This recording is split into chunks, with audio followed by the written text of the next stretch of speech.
Lucas, capítulo 9. E passando Jesus, viu um homem cego de nascença. E os seus discípulos lhe perguntaram, dizendo: Rabi, quem pecou, este ou seus pais, para que nascesse cego? Jesus respondeu: Nem ele pecou, nem seus pais, mas foi assim para que se manifestem nele as obras de Deus. Convém que eu faça as obras daquele que me enviou, enquanto é dia. A noite vem, quando ninguém pode trabalhar. Enquanto estou no mundo, sou a luz do mundo.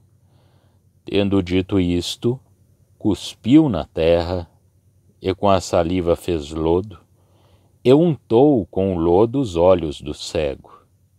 E disse-lhe: Vai, lava-te no tanque de Siloé, que significa o enviado. Foi, pois, e lavou-se, e voltou vendo. Então os vizinhos e aqueles que dantes tinham visto que era cego, diziam: Não é este aquele que estava sentado e mendigava? Uns diziam: É este. E outros: Parece-se com ele. Ele dizia: Sou eu. Diziam-lhe, pois: Como se te abriram os olhos? Ele respondeu e disse: O homem, chamado Jesus, fez lodo, e untou-me os olhos, e disse-me: Vai ao tanque de Siloé e lava-te. Então fui, e lavei-me, e vi. Disseram-lhe, pois: Onde está ele? Respondeu: Não sei. Levaram, pois, aos fariseus o que dantes era cego. E era sábado, quando Jesus fez o lodo e lhe abriu os olhos. Tornaram, pois, também os fariseus a perguntar-lhe como vira. E ele lhes disse: Pôs-me lodo sobre os olhos, lavei-me e vejo. Então alguns dos fariseus diziam: Este homem não é de Deus, pois não guarda o sábado. Diziam outros: Como pode um homem pecador fazer tais sinais? E havia dissensão entre eles. Tornaram, pois, a dizer ao cego: Tu, que dizes daquele que te abriu os olhos? E ele respondeu: Que é profeta. Os judeus, porém, não creram que ele tivesse sido cego, e que agora visse, enquanto não chamaram os pais do que agora via. E perguntaram-lhes, dizendo: É este o vosso filho que vós dizeis ter nascido cego? Como, pois, vê agora? Seus pais lhe responderam e disseram: Sabemos que este é o nosso filho, e que nasceu cego. Mas como agora vê, não sabemos. Ou quem lhe tem aberto os olhos, não sabemos. Tem idade, perguntai-lhe a ele mesmo, e ele falará por si mesmo. Seus pais disseram isto porque temiam os judeus, porquanto já os judeus tinham resolvido que se alguém confessasse ser ele o Cristo, fosse expulso da sinagoga. Por isso é que seus pais disseram: Tem idade, perguntai-lhe a ele mesmo. Chamaram, pois, pela segunda vez o homem que tinha sido cego, e disseram-lhe: Dá glória a Deus. Nós sabemos que este homem é pecador. Respondeu ele, pois, e disse: Se é pecador, não sei. Uma coisa sei, é que, havendo eu sido cego, agora vejo. E tornaram a dizer-lhe: Que te fez ele? Como te abriu os olhos? Respondeu-lhes: Já vô-lo disse, e não ouvistes. Para que o quereis tornar a ouvir? Quereis vós, porventura, fazer-vos também seus discípulos?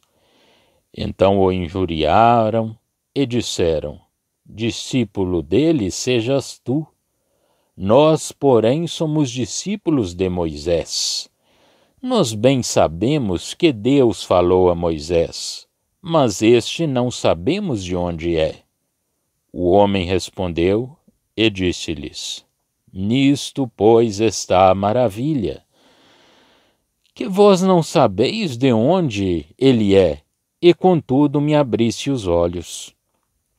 Ora, nós sabemos que Deus não ouve a pecadores, mas se alguém é temente a Deus e faz a sua vontade, a esse ouve. Desde o princípio do mundo nunca se ouviu que alguém abrisse os olhos a um cego de nascença. Se este não fosse de Deus, nada poderia fazer. Responderam eles e disseram-lhe: tu és nascido todo em pecados e nos ensinas a nós? E expulsaram-no. Jesus ouviu que o tinham expulsado, e encontrando-o, disse-lhe: crês tu no Filho de Deus? Ele respondeu e disse: quem é ele, Senhor, para que nele creia? E Jesus lhe disse: tu já o tens visto, é aquele que fala contigo. Ele disse: creio, Senhor. E o adorou. E disse-lhe Jesus: eu vim a este mundo para juízo, a fim de que os que não veem vejam, e os que veem sejam cegos. E aqueles dos fariseus que estavam com ele, ouvindo isto, disseram-lhe: também nós somos cegos? Disse-lhes Jesus: se fosseis cegos, não teríeis pecado. Mas, como agora dizeis, vemos, por isso o vosso pecado permanece. João, capítulo 9. Chegamos ao testemunho das suas obras, mas na sua qualidade de homem humilhado neste mundo. Não é o Filho de Deus, vivificando a quem ele quer como o Pai. Mas pela obra da sua graça neste mundo, os olhos abriam-se para verem, naquele homem humilde, o Filho de Deus. O capítulo 8 mostra-nos o que é o Senhor perante o homem. O capítulo 9 revela-nos o que ele faz no homem para que este o veja. Assim, encontramo-lo apresentado no seu caráter de homem e, sendo a palavra recebida com fé, reconhecido como Filho de Deus. Deste modo, o remanescente é separado e a ovelha reunida ao bom pastor. Enquanto está no mundo, ele é a luz do mundo. Mas, pela sua graça, onde é recebido na sua humilhação, comunica o poder de vermos essa luz e de vermos tudo mais por seu intermédio. Note-se que, quando é a palavra, a manifestação em testemunho do que Cristo é, que opera, o homem é revelado tal como ele é em si mesmo, na sua natureza, filho do diabo, que é homicida e mentiroso desde o princípio e inimigo inveterado daquele que pode dizer: eu sou. O capítulo 8 é, praticamente, conforme ao verso 5 do primeiro capítulo, mas, além disso, encontramos aqui a inimizade e a hostilidade contra aquele que era a luz. Ora, quando o Senhor opera, produz alguma coisa no homem que este não tinha antes. Faz dele um vidente, isto é, dá-lhe vista, ligando-o deste modo àquele que o tornou capaz de ver. Neste caso, o Senhor não é compreendido nem manifestado de uma maneira aparentemente tão elevada como quando se anuncia tal como é, o Verbo de Deus. Porque deste até as necessidades e as circunstâncias do homem, a fim de que o homem o conheça melhor. E o resultado é sublime. A alma chega ao conhecimento da sua gloriosa pessoa, somente, em vez de ser a palavra e o testemunho, a palavra de Deus, a mostrar como luz o que o homem é o Filho um com o Pai, dando vida eterna às suas ovelhas e preservando-as na sua graça para sempre. Esta distinção da graça e da responsabilidade em relação com os nomes de Pai e Filho e o de Deus já foi mencionada anteriormente. Quanto à bênção que decorre da apelação em que o Senhor se encontra com os homens e a exposição da sua verdadeira posição em bênção perante as ovelhas, o capítulo 10 é a continuação do discurso começado no fim do capítulo 9. O capítulo 9 abre com o caso de um homem cujo estado dá lugar a uma questão dos discípulos que se relaciona com o governo de Deus em Israel. Era um pecado dos pais desse homem que tinha trazido aquela punição sobre o seu filho, segundo os princípios anunciados por Deus em Êxodo 20? Ou era o seu próprio pecado, conhecido de Deus, embora não manifestado aos homens, que tinha traído sobre ele aquele julgamento? O Senhor responde que o estado daquele homem não era uma consequência do governo de Deus em relação com o pecado de seus pais ou dele próprio, mas simplesmente um exemplo da miséria que dava lugar à poderosa operação de Deus em graça. É sempre o mesmo contraste entre o judaísmo e a graça, mas introduzido aqui com o fim de nos mostrar as obras de Deus. Não se trata apenas do que ele é, e nem mesmo de um objeto de fé. É Deus atuando, realizando a sua obra. A presença de Jesus neste mundo fazia o dia, porque ele é a luz. Era, portanto, para Jesus o tempo de trabalhar e de fazer as obras daquele que o tinha enviado. Verso 4. Mas aqui, aquele que faz as obras opera por meios que nos fazem ver a união que existe entre um objeto de fé e o poder de Deus que atua. O Senhor faz, com a sua saliva, lodo da terra e aplica-o nos olhos do cego de nascença. Verso 6. Este barro figurava a humanidade de Cristo na sua humilhação terrestre e na sua humildade, apresentada aos olhos dos homens, mas com a eficácia divina da vida nele. Viam eles algo mais? Não. E se isso fosse possível, os seus olhos estavam ainda mais completamente fechados. Em qualquer dos casos, o objeto estava lá, tocando seus olhos, mas eles não viam absolutamente nada. Em seguida, o cego lava-se no tanque de Siloé, que quer dizer enviado, e volta vendo claramente. O poder do Espírito e da Palavra faziam conhecer Cristo como sendo o enviado do Pai, dando-lhe a vista. É a história do ensinamento divino no coração do homem, vindo da parte do próprio Deus. Cristo, como homem, toca-nos. Nós somos absolutamente cegos, não vemos nada. Mas o Espírito de Deus opera e, estando Cristo ali, diante dos nossos olhos, passamos a ver tudo claramente. Embora pretendendo glorificar a Deus, eles encontram, como sempre, boas razões para condenarem o Senhor, que tinha dado a vista ao cego. As provas positivas ali estavam. O homem era cego de nascença, mas agora via. E fora Jesus quem realizara aquela obra. Os pais do cego respondem a única coisa para o que o seu testemunho era importante. Verso 20.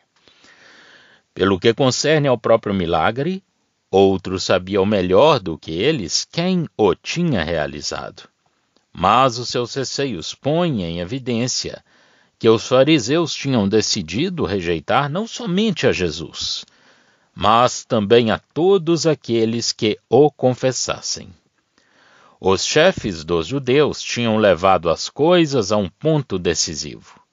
Não só rejeitavam o Cristo, mas também expulsavam dos privilégios do povo de Israel, quanto ao culto ordinário, todos aqueles que o confessassem. Verso 34. A sua hostilidade distinguia o remanescente conhecido e punha-o de lado, tomando como pedra de toque a confissão que ele fizesse de Cristo. Mas isto era decidir da sua própria sorte, julgar o seu próprio estado. As provas aqui dadas à verdade em nada alteravam esse estado. Os judeus, os pais, os fariseus tinham-nas diante dos seus próprios olhos. A fé vinha do que era em si próprio o tema desta poderosa operação de Deus, que abria os olhos para que se pudesse ver a glória do Senhor Jesus. Não é que este homem tenha, desde logo, compreendido tudo, mas apercebe-se de que aquele caso tem relação com alguém enviado de Deus. Jesus é para ele um profeta, e por conseguinte o poder com que tinha operado sobre si, dá-lhe confiança na sua palavra como sendo divina. Uma vez chegado aqui, tudo mais lhe seria fácil. Agora aquele pobre homem seria levado muito mais longe, e sobre um terreno que, libertando-o de todos os seus antigos preconceitos, dava à pessoa de Jesus um valor que se sobrepunha a qualquer outra consideração. Este é o tema que o Senhor desenvolve no capítulo seguinte. Na realidade, o partido dos judeus estava tomado. Eles não queriam ter nada a ver com Jesus. Tinham concordado plenamente em expulsar todos aqueles que crescem no Senhor. Por consequência, o pobre homem, tendo começado a argumentar com eles acerca da prova que havia na sua própria pessoa e da missão do Salvador, é expulso. O Senhor, também já rejeitado ainda antes dele, encontra-o e revela-se-lhe pelo seu nome pessoal de glória. Crês tu no Filho de Deus? Pergunta-lhe ele. O homem confia na palavra de Jesus. Para ele, a palavra de Jesus era já uma verdade divina. Jesus revela-se-lhe como sendo ele mesmo esse Filho de Deus. E o homem prostra-se diante dele e adora-o. Assim, o efeito do exercício do poder divino era de cegar os que julgavam ver, cheios da sua própria sabedoria, para quem a luz era trevas, e de dar vista aos que eram cegos de nascença. Já estão disponíveis para leitura os comentários do Novo Testamento e do Antigo Testamento de João Nelson Darby. Estão nos formatos de livro, e-book, também aplicativo para o celular Android. Visite o nosso site www.palavrasdoevangelho.com.